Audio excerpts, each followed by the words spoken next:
యేసుక్రీస్తు నామములో మీ అందరికీ కూడా నా వందనాలు తెలియచేస్తున్నాను.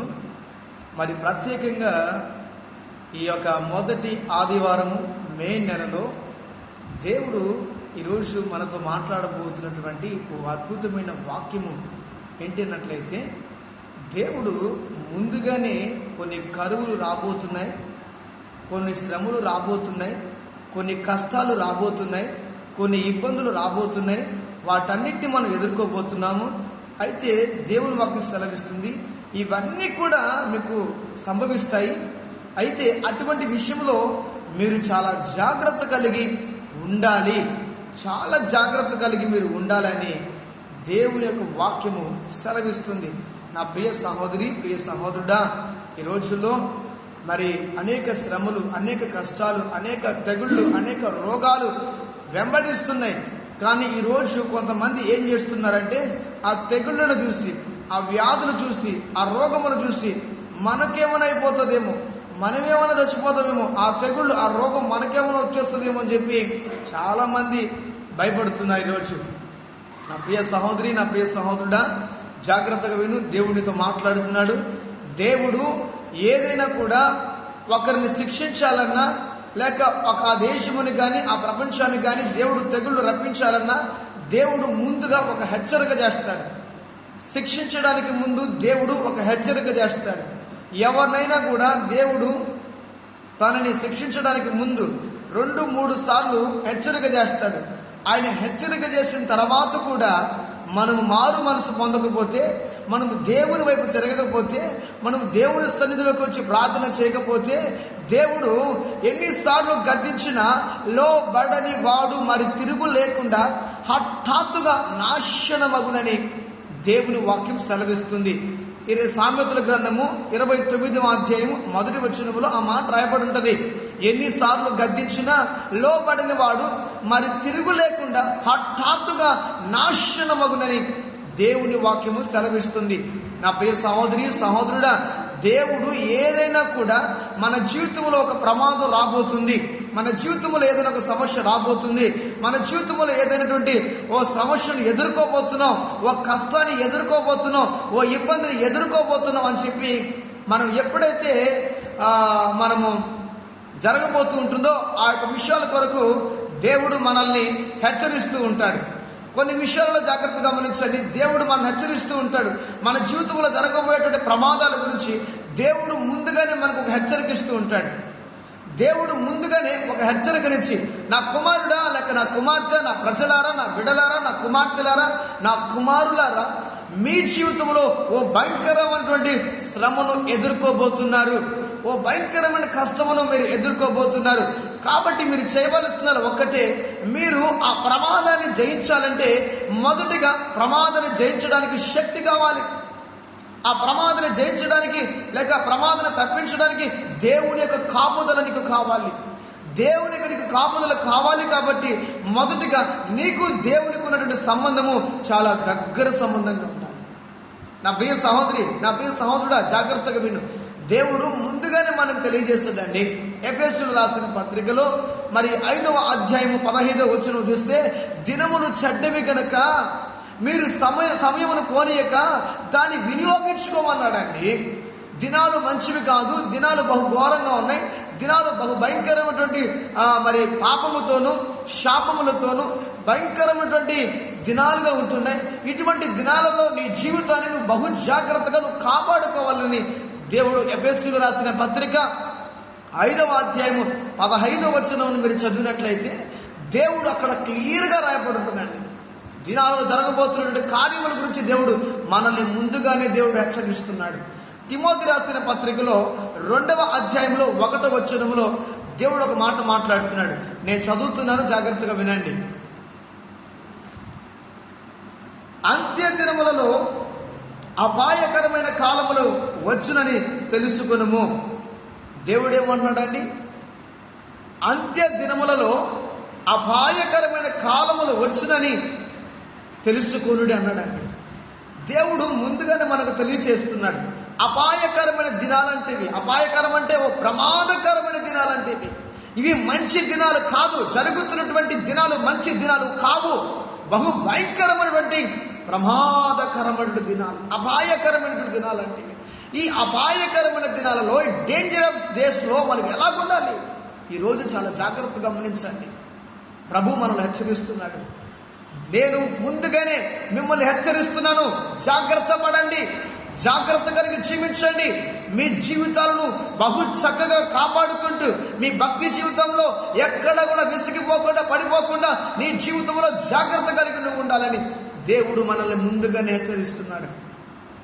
దేవుడు చెప్తున్న మాట ఏంటంటే, ఈ వాక్యం ఎందుకు ఇలా చెప్తున్నాడంటే, ఈ కరువు దినాలలో, ఈ కష్టాలలో, ఈ శ్రమలలో, ఈ ఆకలి దప్పుకల దినాలలో నిజమైనటువంటి క్రైస్తవ జీవితం ఏంటో, నిజమైనటువంటి భక్తి జీవితం ఏంటో, నిజమైనటువంటి క్రీస్తు పోలి నడుచుకునేవాడు ఎవడో ఈ కరువు దినాలలో, ఈ శ్రమల దినాలలో మందిరాలకి వెళ్ళనప్పుడు, మందిరానికి రాలేని పరిస్థితుల్లో ఉన్నప్పుడు, ఇప్పుడైతే మందిరాలన్నీ కూడా మోయబడమే. ఇప్పుడు నిజమైనటువంటి నీ భక్తి ఏంటో ఇప్పుడు బయటపడుతుంది. నిజమైనటువంటి నీ క్రైస్తవ జీవితం ఏంటో ఇప్పుడు బయటపడుతుంది. నిజంగా నువ్వు దేవుణ్ణి ఆరాధిస్తున్నావా? ఇంతకాలం ఆరాధించిన భక్తి నిజంగానే అది ఆరాధించిన భక్తేనా? లేకపోతే వేషధారణ కలిగి దేవుని మందిరం వెళ్తున్నావులే అని చెప్పి వెళ్ళినట్టుగా వెళ్ళి లోకానుసారంగా జీవిస్తూ ఉంటే, ఒకవేళ ఆ విధంగా జీవిస్తున్నావా? కానీ దేవుడు ఈరోజు మనల్ని ఎందుకు హెచ్చరిస్తున్నాడంటే, నిజమైనటువంటి నీతి కలిగినటువంటి భక్తి కలిగిన వారు ఎంతమంది ఉన్నారు ఆయన చూస్తూ ఉన్నాడు. దేవుడు ఈరోజు దేవుడు ఆయన కళ్ళెములో గోధుమలు జల్లిస్తున్నాడంట. పొట్టునంతా ఆయన గాలితో ఊపివేస్తూ శ్రేష్టమైనటువంటి విత్తనాలు మాత్రమే ఆ జల్లుల్లో నిలుస్తాయి. దేవునికి మహిమ కలుగును గాక. నా ప్రియ సహోదరి సహోదరుడు జాగ్రత్తగా విను. దేవుడి అంత్య దినాలలో మనల్ని హెచ్చరిస్తున్నాడు, నీ భక్తి జీవితాన్ని కాపాడుకో. ఇటువంటి అంత్య దినములలో ఇవి జరుగుతాయని దేవుడు మనకి ముందుగానే తెలియజేశాడు. ఇదేంటో అకస్మాత్తుగా వచ్చింది, నీవు ఏదో కొత్తగా ఆశ్చర్యపడాల్సిన అవసరం లేదు. నా ప్రభువు, నా దేవుడు, నా ప్రభుని యేసు క్రీస్తు ముందుగానే ఇవన్నీ జరుగుతాయి, ఈ కరువులు వస్తాయి, ఈ ప్రమాదాలు వస్తాయి, ఈ రోగములు వస్తాయి, ఇటువంటి సమస్యలు వస్తాయని చెప్పి దేవుడు ముందుగానే మనకు తెలియజేశాడు. అటువంటప్పుడు మనం ఎలాగుండాలి? మన భక్తి జీవితాన్ని ఎంత కాపాడుకోవాలి తెలుసా? నా ప్రియ సహోదరుడా, ఈరోజు ఇంట్లో కూర్చొని లేక యూట్యూబ్లో లేక ఫేస్బుక్లో ఈ వాక్యం వింటున్నావా? దేవుడు చెప్తున్న మాట, ఇది చివరి దినాలు. ఈ దినాలలో నువ్వెంత నీతిగా నడుచుకోవాలి తెలుసా? నువ్వెంత భక్తి కలిగి నడుచుకోవాలి తెలుసా? నువ్వెంత దేవుని వాక్యమును ధ్యానిస్తూ జీవించాలో తెలుసా? ఇక నుంచి అయినా నీ జీవితంలో ఒక తీర్మానం చేసుకోవాలి. ఈ అంత్య దినములలో దేవుడు మనల్ని పరీక్షిస్తున్నాడు. క్రైస్తవ జీవితంలో ఒక పరీక్ష ఇది. ఓ అగ్ని లాంటి మరి శ్రమ అనుమతించాడంటే దేవుడు మనల్ని పరీక్షిస్తున్నాడు. అబ్రహాము జీవితంలో ఇస్సాకుని ఇచ్చిన తర్వాత దేవుడు పరీక్షించాడా లేదా? అబ్రహాముకి 100 సంవత్సరాల తర్వాత కొడుకునిస్తే ఆ కొడుకుని దేవుడు నాకు బలి అర్పించు అన్నప్పుడు అక్కడ విశ్వాసాన్ని పరీక్షించినప్పుడు అబ్రహాము విశ్వాసములో ఉత్తీర్ణుడయ్యాడు. ఆ విశ్వాసంలో జయం పొందాడు. విశ్వాసంలో ఏమాత్రం సమస్య వెళ్ళిపోలేదు, విశ్వాసంలో విసిగిపోలేదు. విశ్వాసములో నా దేవునికి మించింది నాకు ఏది లేదని చెప్పి, ఈ బహుమతి లేక ఈ కుమారుడు నాకు ఇచ్చింది దేవుడే కాబట్టి ఇది దేవునికే నేను సమర్పిస్తున్నాను అని చెప్పి విశ్వాసములో తన కుమారుడు కూడా బలి ఇవ్వడానికి సిద్ధపడ్డాడండి. ఈ కరువు దినాలలో దేనికోసం పాకులాడుతున్నాం? మంచి శ్రేష్టమైన భోజన వస్తువు దొరకట్లేదని చెప్పి, మంచి ఆహారం దొరకట్లేదని చెప్పి, మంచి షాపింగ్ మాల్కి వెళ్ళి షాపింగ్ చేయలేదని చెప్పి ఈరోజు దిగులు పడుతున్నావా, బాధపడుతున్నావా? దేవుడు అంటున్నాడు, ఈ లోక సంబంధమైన వాటి వైపు నీ మనస్సును ఉంచుకోవద్దు, పరలోక సంబంధమైన వాటి వైపే నీ యొక్క దృష్టిని ఉంచమంటున్నాడు, నీ మనస్సును ఉంచమంటున్నాడు. నీ ఆశలు ఎలాగుంటున్నాయి? ఈరోజు లోక సంబంధమైనవిగా ఉంటున్నాయా లేకంటే పరలోక సంబంధమైనవిగా ఉంటున్నాయా? నా ప్రియ సహోదరుడా, ఈరోజు జాగ్రత్త. ఈ అంత్య దినములలో దేవుడు మనల్ని ముందుగానే హెచ్చరిస్తున్నాడు. ఏంటి? నీ భక్తి జీవితమును కాపాడుకో, నీ భక్తి జీవితాన్ని కాపాడుకోమని దేవుడు హెచ్చరిస్తున్నాడు. నువ్వు ఎవరైనా కూడా సరే, నువ్వు ఇంకా కూడా యేసుక్రీస్తుని తెలుసుకోలేదా? ఇంకా కూడా యేసుక్రీస్తును నువ్వు అంగీకరించలేదా? యేసుక్రీస్తు నాకెందుకు, పరాయి దేశ దేవుడు అంటున్నావా? జాగ్రత్త. ఏ దేవుడినైతే నువ్వు తృణీకరిస్తున్నావో, ఏ దేవుడినైతే నాకు వద్దు అంటున్నావో, ఒక రోజు రాబోతుంది. ఆ రోజు అయ్యో యేసుక్రీస్తు గురించి ఆ రోజు నాకు చెప్పినా నేను వినలేదని చెప్పి ఏడ్చే దినాలు రాబోతున్నాయి. ఏడ్చేటువంటి బహు భయంకరమైనటువంటి దినాలను నువ్వు ఎదుర్కోబోతున్నావు. సహోదరుడా, నీ కోసమే యేసుక్రీస్తు లోకానికి వచ్చింది. సహోదరి, యేసు ప్రభు వాళ్ళ క్రైస్తవులకు దేవుడు, మాకు దేవుడు కాదనుకోవద్దు. యేసుక్రీస్తు ప్రభు అందరికీ దేవుడైన యేసుక్రీస్తు ప్రభు అందరికీ శక్తి కలిగిన దేవుడు. యేసుక్రీస్తు అందరికీ ఆయన దయ చూపించేటువంటి దేవుడు. యేసుక్రీస్తు అందరికీ ప్రభువు. ఒక క్రైస్తవులకు మాత్రమే కాదు, ఒక జాతికి మాత్రమే కాదు, ఒక మతానికి మాత్రమే కాదు. యేసుక్రీస్తుకి మతము, భేదము, కులము లేదు. యేసుక్రీస్తుకి అందరికీ దేవుడైన ఆయన అందరినీ ప్రేమిస్తున్నాడు. వర్షము నీతిమంతుడి మీద మాత్రమే పడదండి. ఒకవేళ వర్షం పడితే పాపం చేసేవారి మీద పడుతుంది, మంచివాడి మీద పడుతుంది, దొంగ మీద పడుతుంది, నరహంతకుడి మీద పడుతుంది. అందరి మీద వర్షం పడినట్లు దేవుని ప్రేమ కూడా అందరినీ ప్రేమిస్తుందండి. ప్రియ సహోదరుడా, యేసుక్రీస్తు వచ్చింది నీ కోసమే. నిన్ను రక్షించడానికి యేసుక్రీస్తు లోకానికి వచ్చాడు. ఇంకా అయినా కూడా నువ్వు మారు మనసు పొంది దేవుని సన్నిధికి వచ్చి విశ్వాసం కలిగి ప్రార్థన చేసే సహోదరుడా, సహోదరి, ప్రభు అంటున్నాడు ఆయన నమ్ముకున్న బిడ్డలంట ఎన్నటికీ ఆకలి కొననివ్వడంట. ఆయన యెహోవా యందు భయభక్తులు కలిగిన వారికి ఏ కరువు, ఏ ఆకలి దప్పికలు రానివ్వడు అంటున్నాడు దేవుడు. ఆయన కీర్తనల గ్రంథము, మీరు కావాలంటే బైబిల్ గ్రంథం తీసి వాక్యం చదవండి, నేను మీకు చదివి వినిపిస్తాను. కీర్తనల గ్రంథము 37వ అధ్యాయము 25వ వచనములో దేవుడు ఒక మాట రాశాడండి. ఆ మాట చదివి మీకు వినిపిస్తాను, చూద్దాం. కీర్తనల గ్రంథము 37వ అధ్యాయము, కీర్తనల గ్రంథము 37వ అధ్యాయము 25వ వచనము. నేను చిన్నవాడునై ఇంటిని, ఇప్పుడు ముసలివాడునై ఉన్నాను. అయినను నీతిమంతులు విడువబడుట గాని వారి సంతానము భిక్షమెత్తుట గాని నేను చూచి ఉండలేదు. దినమెల్లా వారు దయాళురై అప్పు ఇచ్చుచుందురు, వారి సంతానపు వారు ఆశీర్వదింపబడుదురు. జాగ్రత్తగా గమనించండి. ఈ వాక్యం ఏం చెప్పబడుతుందంటే, ఈ యొక్క కీర్తనల గ్రంథము 37వ అధ్యాయము 25వ వచనములో ఏం చెప్పబడుతుందంటే, దావీదు అంటున్నాడు, నేను చిన్నవాడై ఉన్నాను. చిన్నప్పుడు, చిన్న వయసులో ఉన్నప్పుడు దేవుని నమ్ముకున్న బిడ్డలు కుటుంబాలు చూశాను. దేవుని నమ్ముకున్న కుటుంబాలు చూశాను. నా వయసు చిన్నది, చిన్న వయసులోనే దేవుని నమ్ముకున్నటువంటి కుటుంబాలు చూశాను. ఆ కుటుంబాలు ఎలాగున్నాయంటే, ఎంత ఆశీర్వాదకరంగా ఉన్నాయంటే అంత దీవెనకరంగా ఉన్నాయి. కానీ ఇప్పుడు నేను ముసలివాడైపోయాను. చిన్నప్పుడు ఏదైతే దేవుని నమ్ముకున్న కుటుంబాలు చూశానో ఆ కుటుంబాలు మొదటగా ఏ విధంగా ఉన్నాయో ఇప్పుడు కూడా నేను ముసలివాడైపోయి ఉన్నాను. ఇప్పుడు దేవుని నమ్ముకున్న బిడ్డలు కూడా నేను చూస్తున్నాను. మరి దేవుని నమ్ముకున్న బిడ్డలు నేను చూస్తూ ఉంటే అప్పుడు ఏ విధంగా అయితే ఆశీర్వదించబడుతున్నారో, ఏ విధంగా అయితే దీవించబడుతున్నారో, ఏ మాత్రం ఆయన ప్రేమలో మార్పు రాలేదంట. నేను చిన్నప్పటి నుంచి దేవుని ప్రేమను చూస్తున్నాను, దేవుని నమ్ముకున్న కుటుంబాలు చూస్తున్నాను, దేవుని నమ్ముకున్న కుటుంబాలు చూస్తున్నాను. కానీ ఏ ఒక్క కుటుంబము కూడా భిక్షమెత్తుకున్నట్టుగా ఎక్కడ కూడా లేదండి. ఆయన నమ్ముకున్న బిడ్డలు భిక్షమెత్తుడుగా ఎక్కడా లేదు. ఆయన నమ్ముకున్న బిడ్డలు అయ్యో నాకు ఆకలిగా ఉంది అన్నం పెట్టు అని అడిగిన రోజు లేదు. జాగ్రత్తగా విను. ఆయన నమ్ముకున్న బిడ్డలు అప్పు ఇచ్చేవారుగా ఉంటారు కానీ, ఇతరులకు సహాయం చేసేవారుగా ఉంటారు కానీ, ఇతరులకు మేలు చేసేవారుగా ఉంటారు కానీ, ఇతరులకు కీడు చేసేవారుగా మాత్రం ఉండనే ఉన్నారు. దేవుడి వాక్యం సెలవిస్తుంది, చిన్నప్పుడు చూసినటువంటి క్రైస్తవ భక్తులు నేను చూశాను. ఇప్పుడు ముసలివాడైపోయాను, ముసలి వయసు వచ్చేసింది నాకు. కానీ ఇప్పుడు కూడా దేవుని బిడ్డలు చూస్తున్నాను. ఇప్పుడు కూడా ఆయన ప్రేమ వారిని విడిచిపెట్టలేదు. ఇప్పుడు కూడా ఆయన ప్రేమ, ఆయన కనికరము, ఆయన దయాదాక్షణము ఇప్పటి వరకు కూడా ఆయన విడిచిపెట్టలేదు అని చెప్పి దావీదు భక్తులకు సెలవిస్తున్నాడు. ప్రియ సహోదరి, ప్రియ సహోదరుడా, జాగ్రత్తగా విను. క్రీస్తునందు విశ్వాసం కలిగిన వాడికి దేవుడు అంటున్నాడు, ఏ మేలు కొదువై ఉండదంట, ఏది కూడా కొదువుగా ఉండదంట.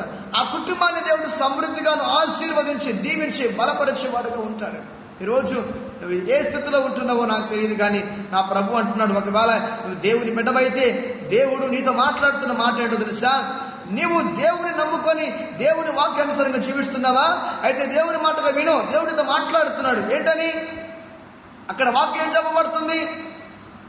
ఆయన నీతిమంతులను విడవబట్టు గాని వారి సంతానము భిక్షమెత్తుడు గాని నేను చూచి ఉండలేదు. యేసు క్రీస్తును నమ్ముకున్నటువంటి వారు నువ్వు ఏ ప్రాంతమునకైనా వెళ్ళు, ఏ దేశమునికైనా వెళ్ళు, భిక్షమెత్తుకొని బైబిల్ ఎత్తుకొని ఇంటింటికి వెళ్ళి అడుక్కున్న రోజు లేదు. ఇంటింటికి వెళ్ళి వాళ్ళు సువార్త ప్రకటించినట్టుగా ఉంటుంది, కానీ వారి జీవితంలో జరిగిన అద్భుతమైన సాక్ష్యాలతో వాళ్ళ ఇంటికి వెళ్ళి చెప్తూ ఉంటారే కానీ భిక్షమెత్తుకొని ఇంటింటికి వెళ్ళి అమ్మా నాకు దయచేయి, అమ్మా ఆకలిగా ఉంది, అన్నం పెట్టని అడిగిన రోజు లేదు. ఇప్పటి వరకు ఈ పరిశుద్ధ గ్రంథాన్ని చేతబట్టుకున్నవాడు అడుక్కునేవాడుగా లేడు, కానీ అడుక్కునే వాళ్ళకి సహాయం చేసేవారుగా, మేలు చేసేవారుగా దేవుడు వాళ్ళని అంతగా ఆశీర్వదించాడండి. నీతిమంతులు ఆయన అన్నిటికీ విడవడు అంటండి. ఆయన ఎందు భయభక్తులు కలిగిన బిడ్డలను ఎప్పటికీ విడవడు. ఆయన ఎందు విశ్వాసం కలిగిన బిడ్డలు ఎప్పటికీ విడవడు. ఈ యొక్క కరువు కాలంలో నువ్వు దిగులు పడాల్సిన అవసరం లేదు, నువ్వు ఏడవలసిన అవసరం లేదు. నా బిడ్డలు ఏ విధంగా పోషించుకోవాలి, నా కుటుంబాన్ని ఏ విధంగా పోషించుకోవాలి, నాకు పని ఏం దొరకట్లేదే, ఎక్కడికి వెళ్ళి పని సంపాదించుకోవాలి, నేను దిగులు పడాల్సిన అవసరం లేదు. కరువులో కూడా కొరత లేకుండా పోషించగలిగిన దేవుడు మన ప్రభువైన యేసుక్రీస్తు అండి. కరువులో కూడా కొరత లేకుండా పోషించగలిగేటువంటి దేవుడు మన ప్రభువైన యేసుక్రీస్తు. సారెపతు విధవరాలు ఉంది. సారెపతు విధవరాలు జాగ్రత్తగా వినండి. మొదటి రాజుల గ్రంథంలో 17వ అధ్యాయంలో వాక్యం రాయబడి ఉంటుంది. అక్కడ ఏలియా మరియు ఆ సారెపతు గురించి రాయబడి ఉంటుంది. సారెపతు ఆ దినాల్లో, కరువు దినాలలో, చనిపోతున్న దినాలలో, కరువు బహు భయంకరమైన కరువు వచ్చేసే సమయంలో, ఆ కరువు వచ్చినప్పుడు ఒక్క రవ్వే పిండి ఉందంట. ఆ ఒక్క రవ్వే పిండి ఉన్నప్పుడు ఆ ఒక్క పూటకే ఉందంట. ఒక్క పూటకి తిని ఇక చచ్చిపోదామని చెప్పి తన బిడ్డ కట్టి పుల్లలు ఏరుకోవడానికి ఓ ప్రాంతానికి వస్తే దేవుడు ముందుగా చెప్పాడు, ఏలియాతో మాట్లాడాడు, ఏలియా నిన్ను పోషించడానికి ఓ వెధవరాలింటికి పంపించబోతున్నాను,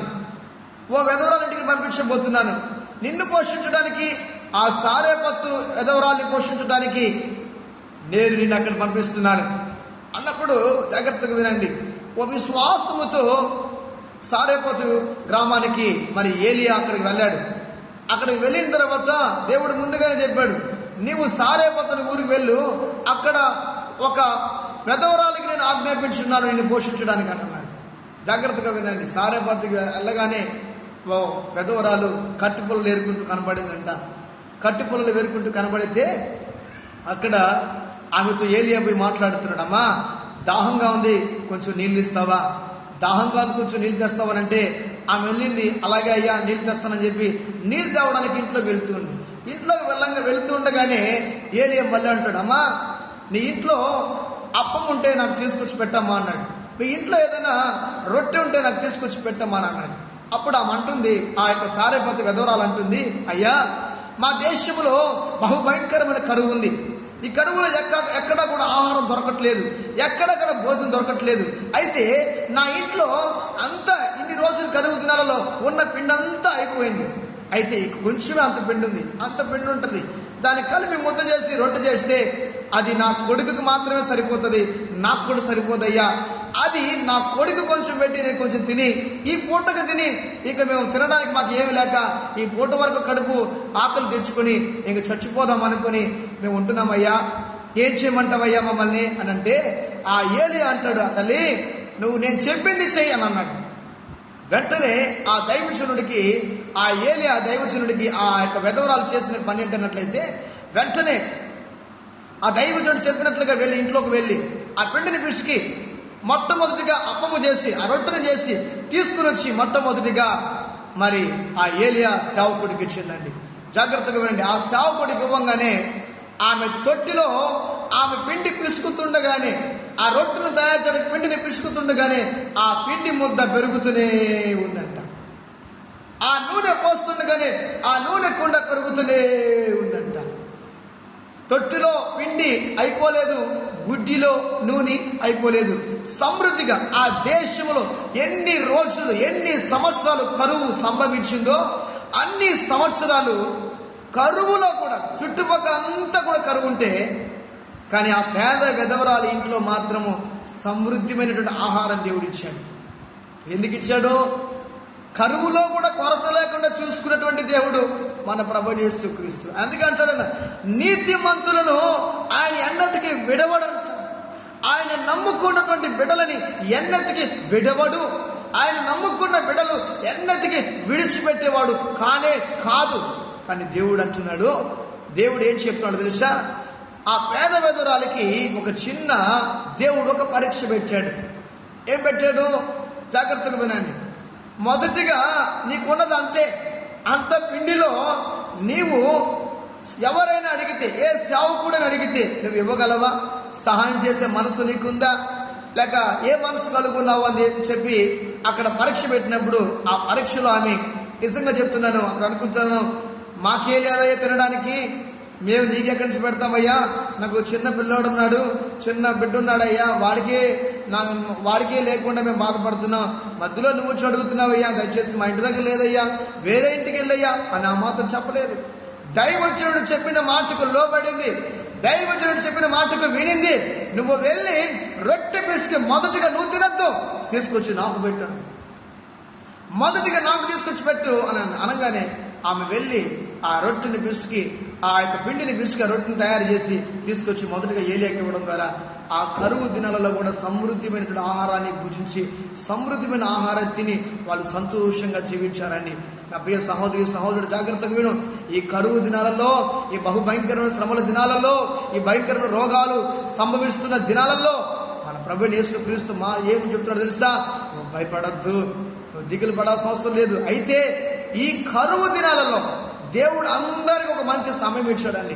చాలా మంది అంటుంటారు, ఆఫీస్ బిజీ, అక్కడ బిజీ, ప్రార్థన చేయలేకపోతున్నాను, డ్యూటీ, మళ్ళీ నాకు అక్కడ పని ఉంది, ఇక్కడ పని ఉంది, రాత్రి ఇంటికి రావడం 12 అయిపోతుంది, లేక 11 అయిపోతుంది, ఏదో వస్తున్నాను ఇంటికాడ ఒక 10 నిమిషాలు ప్రార్థన చేసుకుంటున్నాను, తిరిగి మళ్ళీ పడుకునేస్తున్నాను, మళ్ళీ తిరిగి తెల్లవారుతూ లేచి ఒక 5 నిమిషాలు ప్రార్థన చేసుకుని మళ్ళీ నా ఆఫీస్కో లేక డ్యూటీకి వెళ్ళిపోతున్నాను అని ప్రతిరోజు చెప్పి చెప్పి చెప్పి ప్రార్థన చేయకుండా తప్పించుకొని తిరిగావు కదా.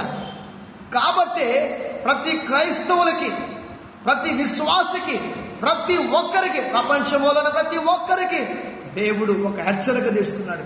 ఇన్ని దినాలు నాకు ఆఫీసు పని ఉద్యోగం చెప్పి తిరిగావు కదా, అయితే కొద్ది రోజులు నీకు సమయం ఇస్తున్నాను, కొద్ది రోజులు నీకు సమయం ఇస్తున్నాను. కాబట్టి ఈ లాక్డౌన్ జాగ్రత్తగా గమనించండి. దేవుని చిత్తం లేకుండా ఏం జరగదు. దేవుని చిత్తము లేకుండా ఒక్క వెంట్రు కూడా రాలేదని చెప్పి బైబిల్ వాక్యం సెలవిస్తుంది. జాగ్రత్తగా వినండి. ఏమంటున్నాడు తెలుసా దేవుని వాక్యం? ఆ వాక్యం ఏం చెప్పారు తెలుసా? మీరు కరువు దినాలలో ఏ విధంగా ఉండబోతున్నారో, మీ భక్తి జీవితం ఎలాగుంటుందో, బిజీ బిజీ బిజీ తిరిగిన నీకు ఈరోజు ఇంట్లో కూర్చోబెట్టాను నిన్ను. ఈరోజు నీకు ఒక సమయం ఇస్తున్నా. నాకు టైం లేదు తిరిగావు కదా, ఇప్పుడు నీకు సమయం ఇచ్చాను ఫ్రీగా గడపడానికి, నాతో గడపడానికి, నా వాక్యం చదవటానికి, నాతో సంభాషణ కలిగి ఉండటానికి ఓ మంచి సమయం నీకు ఇచ్చాను. ఆ సమయాన్ని నువ్వు ఎలా వినియోగిస్తున్నావో చూడాలని చెప్పి దేవుడు ఇప్పుడు నేను పరీక్షిస్తున్నాడు. సహోదరుడా, దేవుడు నిన్ను పరీక్షిస్తున్నాడు. దేవుడు నిన్ను పరీక్షిస్తున్నాడు. ఈ లాక్డౌన్ అంటే కరువును అనుకోవద్దు. ఈ లాక్డౌన్ వల్ల దేవుడు నీ జీవితంలో నీ భక్తి జీవితాన్ని పరీక్షిస్తున్నాడు. ఎప్పుడు బిజీ బిజీ బిజీ బిజీ అని చెప్పి తిరిగి తిరిగి అలసిపోయావేమో, కానీ అలసిపోయింది చాలు. నీకు కొంత సమయం దేవుడు ఇచ్చాడు. ఈ సమయాన్ని ఎంత జాగ్రత్తగా నువ్వు కాపాడుకుంటే, ఈ యొక్క దినాలని, ఈ యొక్క రోజుల్ని, ఈ లాక్డౌన్ లో నువ్వు ఎంతగా భక్తి కలిగి జీవిస్తున్నావో దేవుడు ఇప్పుడు నీ భక్తి జీవితం బయటపడుతుంది. ఇప్పుడు నీ యొక్క క్రైస్తవ జీవితం బయటపడుతుంది. ఇప్పుడు నువ్వు ఎంత దేవుని మీద ఎంత ప్రేమ కలుగున్నావో, ఎంత భక్తి కలుగున్నావో, నీ భక్తి బయటపడేటువంటి దినాలు. బిజీ బిజీ అని చెప్పి తిరిగా కదా, ఉద్యోగం చెప్పి తిరిగా కదా, పని చెప్పి తిరిగా కదా. ఈ దేవుడు అంటున్నాడు, ఇక చాలు, కొంత టైం నీకు ఇస్తున్నాను. ఈ టైంలో నువ్వు మారు మనసు పొంది, ఈ టైంలో నువ్వు ప్రార్థన చేస్తే, ఈ టైంలో నా సన్నిధిలో కడిగితే రాకడ సమయంలో దేవుడు నీకు జీవకిరీటం ఇవ్వబోతున్నాడు. హల్లెలూయా. దేవునికి భయము కలుగును గాక. మరణము వరకు నమ్మకంగా ఉండము, నేను నీకు జీవకిరీటం ఇస్తాను. ప్రకటన గ్రంథంలో రాయబడి ఉందండి. మరణం వరకు మనము నమ్మకంగా దేవుని సన్నిధిలో ఉండాలండి. ఓ ఉద్యోగం ఉన్నప్పుడే పిసి చెప్పి తిరగటం కాదు. ఉద్యోగం కన్నా మొదటిగా దేవుని ప్రేమించాలి. నీ పని కన్నా మొదటిగా దేవుని మొదటిగా ప్రేమించాలి. నీ బిడ్డల కన్నా, నీ భార్య కన్నా మొట్టమొదటి స్థానం ఎవరికి ఇవ్వాలంటే మొదటిగా దేవునికి ఇవ్వాలి. ఈరోజు అందరికి ఇచ్చిన తర్వాత చివరిగా దేవునికి ఇస్తున్నాం. సహోదరుడా, దేవుడు అలసిపోయాడా? దేవుడు ఏమన్నా నిన్ను విడిచిపెట్టేశాడా? దేవుడు నిన్నేమన్నా వదిలిపెట్టేసాడు అనుకుంటున్నావా? నీ భార్యని, నీ బిడ్డలను ఏ విధంగా నువ్వు ప్రేమిస్తున్నావో దేవుడు అంతకంతగా నిన్ను ప్రేమిస్తున్నాడు. సహోదరుడా, ఎందుకని తెలుసా? రాబోతున్న దినాలలో బహు భయంకరంగా ఉంటున్నాయి. నా బిడ్డలు నరకానికి పాత్రలు కాకూడదు, నా బిడ్డలు నరకానికి వెళ్ళకూడదు. నేను వీళ్ళ కోసమే కదా నా ప్రాణం అర్పించింది, నేను వీళ్ళ కోసమే కదా కల్వారి శిలువలో ప్రాణం పెట్టింది, నేను వీళ్ళ కోసమే కదా నా రక్తాన్ని చిందించింది, వీళ్ళని కాపాడుకోవటం కోసమే కదా నేను ప్రాణ త్యాగం చేసింది. నా ప్రాణానికి త్యాగం చేసిన వీళ్ళు ఇంకా కూడా మారు మనసు పొందలేదని చెప్పి దేవుని మనసును నువ్వు గాయపరచబడగను ఉండకూడదు. దేవుని మనసును గాయపరచబడగను ఉండకూడదు. వేషం వేసుకుని జాగ్రత్త, క్రైస్తవ ముసుగులో ఒకవేళ వేషం వేసుకుని క్రైస్తవ జీవితంలో ముసుగులా జీవిస్తున్నావేమో, క్రైస్తవ జీవితంలో కూడా ముసుగులా జీవిస్తున్నావేమో. నువ్వు ఆ ముసుగులో నువ్వు జీవించకూడదు. ధైర్యము కలిగి, విశ్వాసము కలిగి నువ్వు ప్రార్థన చేసేవాడుగా నువ్వు ఉండాలా. సహోదరుడా, ఆ ముసుగు నీ మీద తీరాలి. క్రైస్తవుడు చెప్పుకుంటున్నా కానీ ముసుగు వేసుకుని క్రైస్తవ భక్తి జీవితం జీవిస్తున్నాను. ఆ ముసుగు తీయవచ్చు. ఆ ముసుగు తీసి నిజమైన క్రైస్తవ భక్తి కలిగి నువ్వు జీవించు. నీ జీవితంలో దేవుడు గొప్ప కార్యం చేస్తాడు. ఎంతకాలం? ఇంకెంతకాలం అలాగే ఉంటావు? ఇంకెంతకాలం అదే విధంగా జీవిస్తావు? ఇంకెంతకాలం సమయం దొరకలేదు, టైం దొరకలేదు ప్రార్థన చేయడానికి చెప్పి తిరిగే కదా. కాబట్టి ఈ లాక్డౌన్ నీకోసమే, ఈ లాక్డౌన్ దినాలు నీకోసమే, ఈ లాక్డౌన్ టైం నీకోసమే. ఇటువంటి సమయంలో నువ్వు ఎలాగుంటున్నావో నీ భక్తి జీవితాన్ని దేవుడు పరీక్షిస్తున్నాడు సహోదరుడా. కాబట్టి దేవుడు ఏమన్నాడు తెలుసా? ఆయన నీతిమంతుల్ని విడవడంట, నీతిమంతుల్ని ఆకలగొనేడంట. ఆయన విశ్వాసం కలిగిన బిడ్డలకు చెప్తున్న మాట ఇది. నిజంగా చెప్తున్నాను, ఆయన వాక్యానుసారంగా జీవిస్తూ, ఆయన భక్తి కలిగి జీవిస్తూ ఎవరైతే ఉంటారో వారి జీవితంలో వాళ్ళు ఇతరులకు సాయం చేసేవారుగా ఉంటారు. ఇతరులకు కష్టాల్లో ఉంటే ఆదుకునేవారుగా ఉంటారు, కానీ అప్పు ఇచ్చేవారుగా ఉంటారు, కానీ అప్పు తీసుకునేవారుగా ఉండనే ఉంటారు. ప్రియ సహోదరి, నా ప్రియ సహోదరుడు, జాగ్రత్తగా విను. నీ కొరకు నేను ప్రార్థించబోతున్నాను. ఈ చివరి దినాలలో దేవుడు అంటున్నాడు, ఇది అపాయకరమైన కాలాలు. తిమోతి రాసిన పత్రిక 2:1 చెప్పబడుతుంది. అపాయకరమైన కాలములు, అపాయకరమైన దినములు అంటున్నాడు. ఈ అపాయకరమైనటువంటి కాలములు, అపాయకరమైన దినములలో దేవుడు మనం ముందుగా చేరుస్తున్నాడు. ఇవి రాబోతున్నాయి. నీ భక్తి జీవితాన్ని చాలా జాగ్రత్తగా కాపాడుకో, విశ్వాసం కలిగి కాపాడుకో. చర్చికి వెళ్తున్నప్పుడు నీ భక్తి ఎలాగుందో, ఇప్పుడు వెళ్ళకున్నప్పుడు నీ భక్తి ఎలాగుందో, నీ విశ్వాసం ఎలాగుందో ఒకసారి పరీక్షించుకుని చూడు. చర్చికి వెళ్ళలేకపోతున్నామని చెప్పి కనీసం బాధనే వస్తుందా? అయ్యో, చర్చిలకు వెళ్ళి ఆరాధన చేయలేకపోతున్నాని ఒక్కరవాళ్ళ కనికరం బాధనే వస్తుందా? ఒకవేళ అటువంటి బాధ, అటువంటి కనికరం నీకు రాకపోతే దేవుడు నిన్ను హెచ్చరిస్తున్నాడు. సహోదరుడా, నా కుమారుడా, నీ కొరకే నేను రక్తము కార్చింది, నా కుమార్తె నీ కొరకే నేను ప్రాణం పెట్టింది. ఈ సమయము, ఈ లాక్డౌన్ టైం నీకే ఇచ్చాను. ఇది నువ్వు ప్రార్థన చేయడానికి కోసమే. నీ భక్తి జీవితం ఎంత ఉందో పరీక్షించడానికి కోసమే, నీ కోసమే సమయం ఇచ్చాను. సమయం దొరకలేదని చెప్పావు కదా, ఇప్పుడు ఫుల్ టైం నీకు ఇచ్చాను. ఫుల్గా గడపడానికి సమయం నీకు ఇచ్చాను.